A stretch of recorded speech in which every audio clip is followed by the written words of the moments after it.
Halo, assalamualaikum warahmatullahi wabarakatuh. Apa kabar anak-anak Miss semua? Semoga dalam keadaan sehat selalu ya.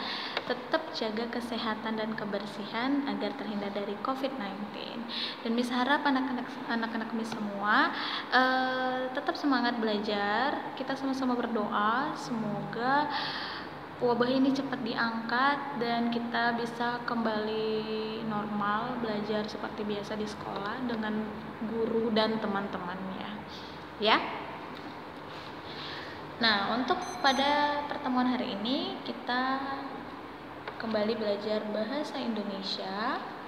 Nah, sebelum kita masuk ke materinya, Miss ingin flashback ya atau refleksi terlebih dahulu pelajaran yang telah kita lalui beberapa minggu lalu, pertemuan-pertemuan yang sudah kita lewati.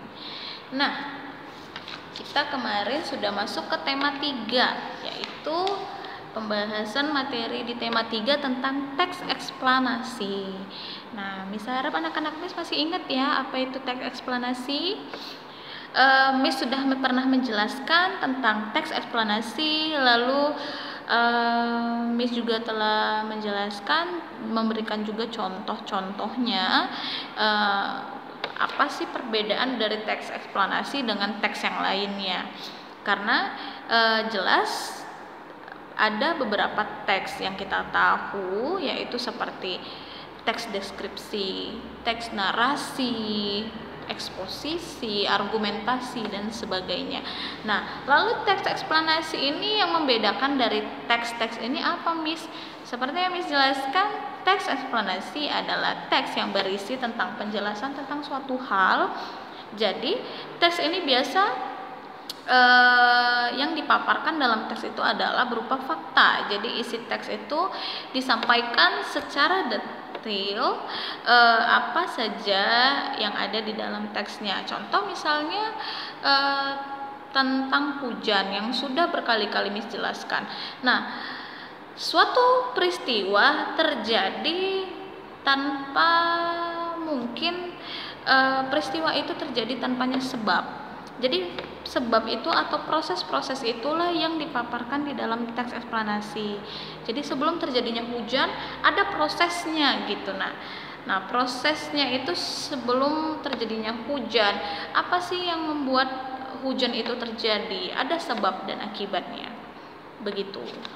Lalu Miss juga sudah menjelaskan tentang struktur dari teks eksplanasi. Itu ada 3 ya yang membedakan teks eksplanasi ini dengan teks yang lainnya.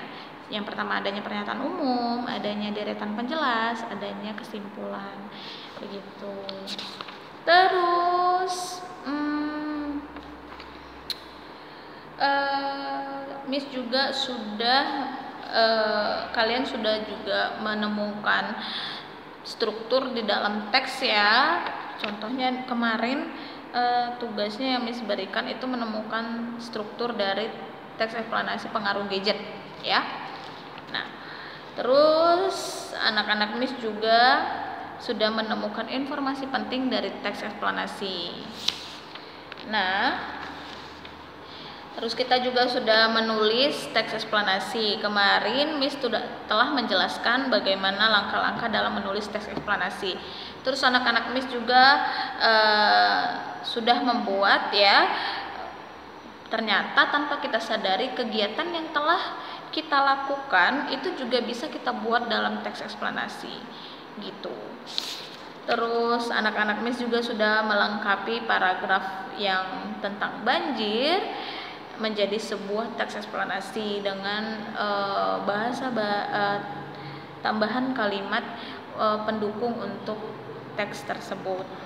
Nah, untuk itu kita masuk ke kegiatan 3.4 di halaman 39, yaitu menulis struktur teks eksplanasi. Tetapi bedanya kalau pertemuan lalu kalian itu menemukan strukturnya dengan membaca teks. Nah, untuk pertemuan hari ini kalian praktik mendengarkan. Jadi teks eksplanasi Miss bacakan, lalu kalian temukan top topik yang dibahas. Topik itu ingat ya nak, apa yang menjadi bahasan utama di dalam teks tersebut. Contoh, kalau ini berisi, kalian sudah melengkapi kan? Nah, topik yang dibahas apa? Banjir. Itulah dia yang dibahas di dalam teks tersebut. Jadi nanti dari kalian menuliskan struktur teks yang Miss bacakan, lalu kalian tuliskan topik yang dibahas dalam teks tersebut, lalu tuliskan pula struktur di dalam teksnya. Apa struktur-struktur yang ada? Setelah itu diskusikan bersama teman sebelah kamu. Nah, kalau kemarin kalian menemukan struktur, nah kalau ini menuliskan struktur. Menuliskan struktur itu berarti berupa pernyataan umum, deretan penjelas dan kesimpulannya kalian tulis ulang dari teks yang kalian dengar, ya. Jadi Miss bacakan teks tersebut, kamu salin yang mana pernyataan umumnya, yang mana deretan penjelasnya, dan yang mana kesimpulannya. Sampai sini Miss harap paham ya, sebelum kita lanjut. Nah, jadi bagi yang memiliki buku bisa buka lampirannya itu ada di belakang. Sesudah daftar pustaka itu dia di kegiatan 3.4. Lampirannya itu teksnya sampah. Oke, Miss akan bacakan teks tersebut, lalu tugas kalian menyalin ulang struktur yang telah Miss bacakan ini. Sampah. Sampah adalah barang atau benda yang tidak digunakan lagi, yang keberadaannya sangat mengganggu kesehatan dan kesejahteraan masyarakat di sekitar. Sampah dibagi menjadi dua jenis. Dilihat dari sifatnya, yaitu sampah organik dan sampah anorganik. Sampah organik adalah jenis sampah yang mudah membusuk seperti sisa makanan, sayuran, daun-daun kering, dan sebagainya. Sedangkan sampah ini dapat diolah lebih lanjut menjadi kompos. Kalau sampah anorganik adalah sampah yang tidak mudah membusuk, seperti plastik, wadah pembungkus makanan, kertas, plastik mainan, botol dan gelas minuman, kaleng, kayu, dan sebagainya. Terus paragraf kedua, sampah merupakan fenomena yang kerap kita temui di lingkungan masyarakat. Sampah mulanya terlihat biasa berserakan di sekitar kita, namun banyak dampak yang ditimbulkan apabila sampah dibiarkan secara terus-menerus. Beberapa dampak yang dapat ditimbulkan oleh sampah adalah penyakit, banjir, dan longsor. Sampah yang dibiarkan menumpuk akan mendatangkan bau tidak sedap sehingga mencemari udara. Udara tersebut dihinggapi oleh lalat. Kemudian muncullah organisme-organisme yang tidak diinginkan, yang selanjutnya mendatangkan penyakit seperti muntaber dan DBD. Setelah sampah mendatangkan penyakit, sampah dapat pula mendatangkan bencana yang lebih besar, yaitu banjir. Sampah yang dibuang ke sungai oleh warga secara terus-menerus akan membuat air sungai sulit mengalir. Dan lama-kelamaan air sungai mengalami penguapan atau meluap seiring hujan lebat yang terus mengguyur. Apabila sudah terjadi banjir, tentunya menyulitkan manusia untuk beraktivitas, terutama bekerja. Selain itu, di daerah yang tanahnya miring akan terjadi longsor. Banyak sekali dampak yang dihasilkan oleh sampah tadi. Untuk itu kita sebagai makhluk sosial yang menginginkan kesejahteraan, marilah kita menjaga lingkungan kita, dimulai dari membuang sampah pada tempatnya. Sampah organik yang kita buang pada tempatnya dapat dimanfaatkan untuk kebutuhan kompos. Sementara sampah anorganik dapat dijual kemudian diolah.